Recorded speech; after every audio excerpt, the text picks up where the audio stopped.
Hello and welcome to Voicebites from Damn Good Voices. Today I'm joined by actor and voiceover artist Sam Hallion. Hey Sam. Hi Joel, how are you? I'm very well, thanks. How are you?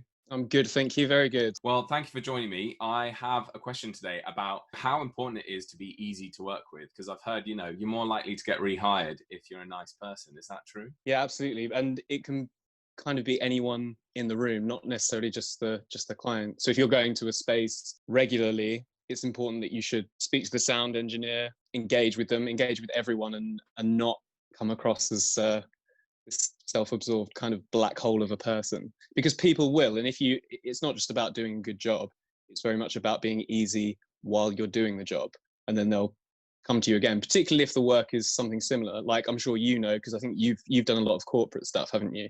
Yeah. Like a lot of that work is going to have the same kind of feel to it. If they've had one good experience with you, then they're more likely to get you back, and that goes double if you're a nice person to work with. Absolutely.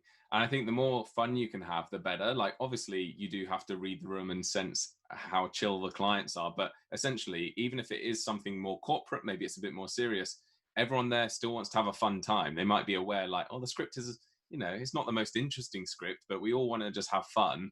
So the more personable you can be, the better for you as the voiceover artist, I think. It's your job, but you want to find the enjoyment in it, and you want to provide that enjoyment for other people as well. So that means as soon as you're entering the building, you're conducting yourself as the consummate professional that everyone's going to have a pleasant experience with. And that's the person at the front desk, the person who takes you through to the room, the sound engineer, and of course all of the clients, because it will get back.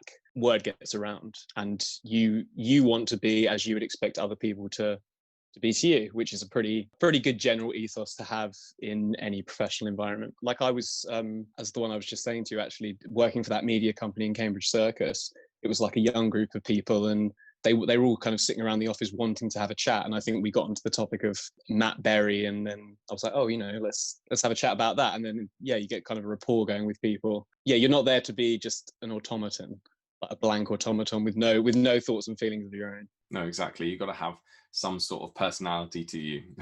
So Sam, what about in those scenarios where you maybe have something to provide? You've got an idea for how you should read the script. Is that something that you should maybe suggest, or will it come across diva-ish if you were to say, oh, I've got an idea, can we try it like this?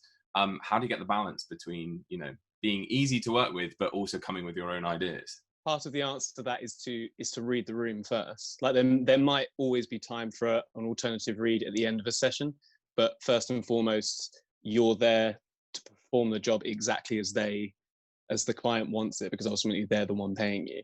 As I said, it's not to be someone who's completely mindless, but you have to be receptive. And you might not always agree with the route they're going, or the impetus behind a certain line. And also, people might give you line readings, and it's just for you as the artist to accept that and go along with it and do the best job you possibly can. Well, thanks for joining me today, Sam. That's great advice. Pleasure. And thank you guys for watching Voicebites. I'm Joel Wood, and you've been watching the brilliant Sam Hallion. You can check out his profile. It'll be linked down below. And please click subscribe and come back next time for more Voicebites. Bye.